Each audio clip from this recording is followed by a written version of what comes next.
Hello good people, welcome back to my channel.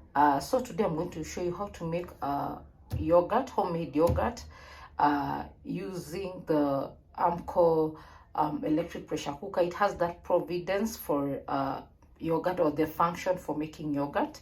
So this is my fresh milk. It's available in most supermarkets, and I'm going to use this Grace's yogurt, the vanilla flavor, as the culture for it. So let's do this. So I pour my fresh milk on the cooking pot or the sufuria, and kindly note you are going to use very low heat because there's a certain temperature we want to attain in order now to be able to mix the milk and the culture together.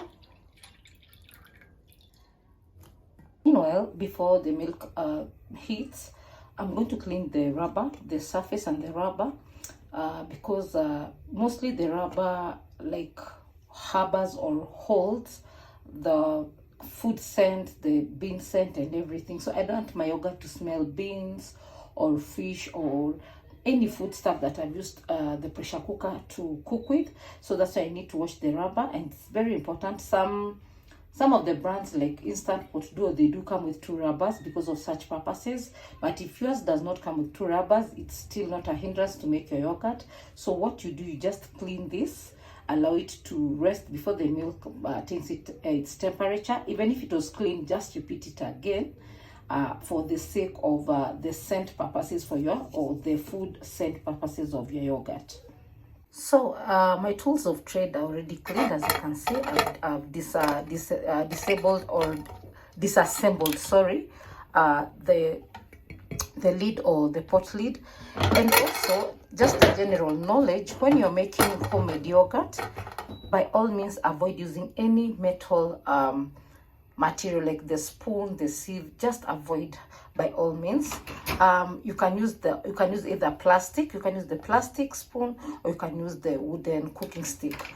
So yeah, so now I'm still checking on my milk. There's a certain temperature I need to attain.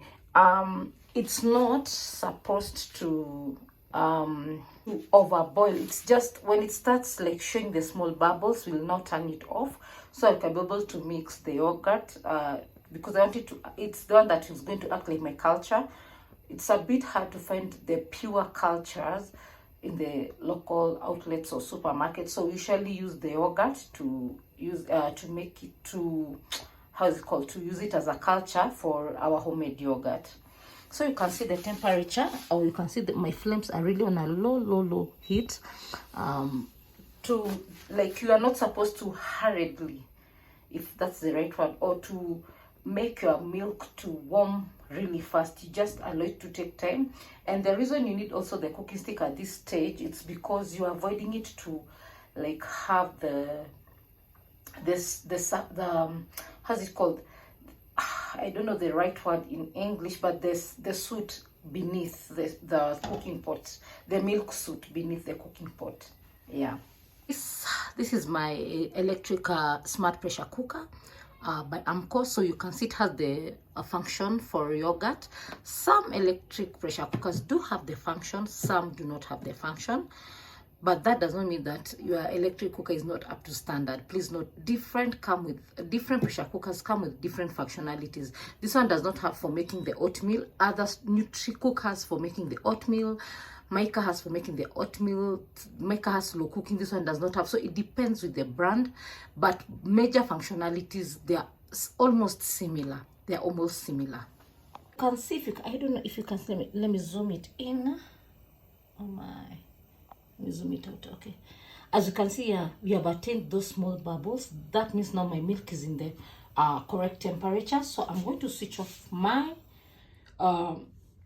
my cooker or my gas burner, and now I'm going to first stir my yogurt, then I'll stir the yogurt, then I'll put little milk, then stir again. So as you can see, this is my yogurt I had showed you previously. So I'm going first to shake it well. Then with this silicone spatula, I'm going to mix it well before now adding 2 scoops of milk. Then also mixing again, then now putting it back there. Like I've said earlier, please avoid by all means using a metal spoon or a metal scoop or a metal measuring cup. Just use silicone spatulas, plastic spoons, or a wooden cooking stick. Today, at some point, you have to see my face. I mostly don't do my videos with my face because I just concentrate on the product that I'm reviewing or the item that I'm making. So as you can see, I'm mixing it to be fine before I add like maybe 2 scoops of milk. Yeah, maybe 2 scoops of milk. So I have to look for a plastic serving spoon. It's the best scooper for this time because we can't use a metal spoon at any point. So I've added some milk, like two little scoops. The serving spoon was really, it's a bit huge, so I can't add like a full scoop. So just little, like 4 drops or 6 drops at most is okay. This one is enough for a 1 liter milk. Sorry, I forgot to mention that's a 1 liter. I'm using 1 liter quantity of milk to make my homemade yogurt. So now my culture is smooth. I don't want to bend it there, you can see. My culture is smooth. Yeah. So now I'm going to to now mix it with the milk. Then now from there, I now transfer it to, first I'm going to transfer it, first I'm going to transfer it to the pressure cooker cooking pot, the cooking pot that comes with the pressure cooker. Then I'll mix it from there, and then now turn on the electric pressure cooker. So this is my cooking pot for the electric pressure cooker. I've also washed it.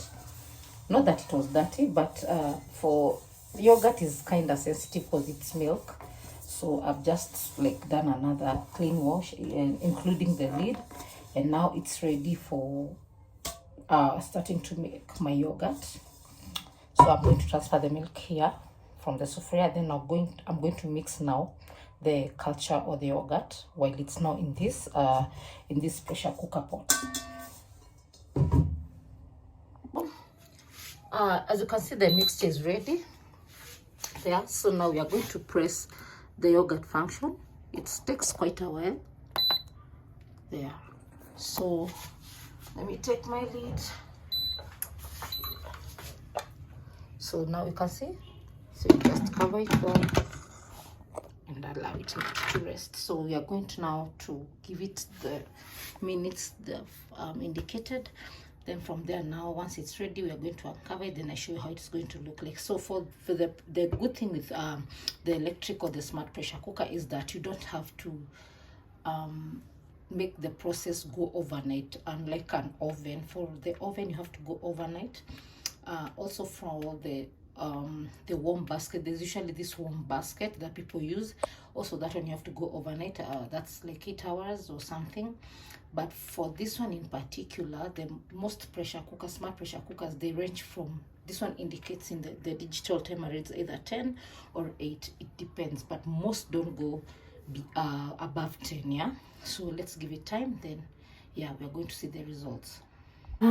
Also allow me to add something. Don't add your sugar during the process, or your or your flavor, if maybe it is vanilla or strawberry. What you do once the yogurt is ready, that's where now you incorporate. Otherwise, when you do that before, because this is homemade, you don't have like the commercial equipments, it tends to thin out, so it will not like come out as thick as you expected, and even at times it can turn into a sour milk. At most it can turn to sour milk. It will just end up like just disposing the milk. The first time I was making my homemade yogurt, not really like the first time, but I'd really stayed for so long without making my homemade yogurt, and I think at some point I forgot the procedure. I overboiled the milk. So that's another thing also. Avoid like boiling the milk into really high temperature. So I had overboiled the milk, and by the time and then I forgot to stir I was using the plain yogurt, and it's usually it's such a strong culture compared with the flavored ones. So at some point I forgot to to allow the milk to cool to some temperature, since now it has already overboiled. And also I forgot to stir the yogurt before adding some small milk, then now adding it to the major milk. My 200 bob procedure went down the drain. 200 bob might sound little, but that's a lot. When if you have coin, we call it the coin mind, it's a lot of money. So I had to repeat the procedure again. But now this time what I did, I had to go back to my lessons and see, and then now I corrected where I went wrong. So yeah, so that's one thing I can tell you. Please don't, if you notice that your milk has boiled like the one that until it has risen and formed the milk cream, allow it to cool a bit, then remove or sieve out the milk. Just remove the cream, remove the cream. Then now make sure now, before you put your culture or your yogurt, first stir it well, let it be fine. Add like 2 scoops of milk, stir it well, let it be fine. Then now transfer it to the to the base where the milk is. Yeah, so we are giving it time, as you can see. Let me see if I can change my camera. Oopsie, I can't, but yeah, it's processing. Yep. Okay, so now you can see some few minutes it clears. My yogurt has already formed, but I can't like stop the process. You can see my yogurt has formed, so but I cannot stop my process until it's cleared. But it's just a minute or so and it's done. But now you can see now my yogurt is ready. So in a few I'll be whipping it, and we'll start taking our yogurt. Hey good people, as you can see, our yogurt is now ready. It's very thick. And remember, I'm still using a cooking stick, even when a wooden cooking stick, even after the yogurt is ready. Avoid metals at all costs, except now when you are stirring your sugar, that is allowed. But what I do for long preservation of homemade yogurt, since it does not have any preservatives, what I usually do, I don't put sugar in general. I just put sugar in the quantity that I'll take at that particular time. Then the rest I store it in a container, in a clean container in my refrigerator. So that is how you make your homemade yogurt using the Armco electric pressure cooker. So you can try the same procedure depending on the kind of electric pressure cooker you have. As long as it has the yogurt function button, then you're going to share it on the comment section and tell me how your yogurt how the results of your homemade yogurt were. Thank you very much and have a lovely week. So as you can see, I've already packed it up. So that's how I usually preserve it. But now my aim was to make a banana flavored yogurt. So I have sweet bananas. The reason I bought sweet bananas, their sweet banana or their banana scent is usually very strong, and that's what I love about it, because I want a strong banana yogurt scent. So I'm going to make, then finally store it. As you can see now, the yogurt is ready, so I'm just going to store it. So there's something I forgot to mention. If it's extremely thick, you're allowed to sieve. So what I do, I don't throw this cream. If I have some meat or chicken or fish that I need to marinate, I usually use this milk residue to make to marinate my chicken or my fish. Yeah, chicken and fish basically. So I don't throw it away, but if you're not okay with it, you're allowed to dispose it. But for me, I'm very careful on how I dispose any food item. So I usually see that I use it to the latter. So I'm about to blend, then I'm going to show the results. So I've already put my mixture, the yogurt, the homemade, and you can see how, just see how thick and so fine it is. So I'm using my 2015 Mica blender. This was among the first blenders by Mica in Kenya. I came across this blender after the blender I was using, and it had really served me for long. I can't discredit it. but it came a time now it had to retire. So when I went, that's the time my car, they were like new in the market. So I talked to the apprentice and they told me they're not sure, blah blah, you know those stories, they're not sure, go for this brand. I told them, no, let me just go and try it. If it fails me, well and good, I'll just count my losses and go. That was 2015, and we are counting 8 years later. I still have the blender. So what you do, you press the chop. The chop helps to chop any food, the solid foods that you have put, so they can be fine. So don't go straight to the whip or the puree. The puree is when you finish chopping. Now you use the puree, it makes it fine, but first you start with the chop.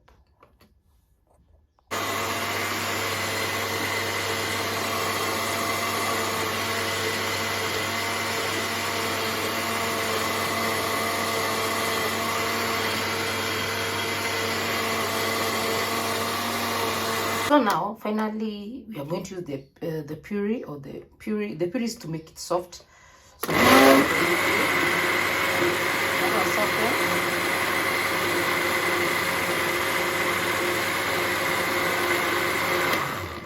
So so after this, now I'm going to sieve because of some residues maybe from the banana.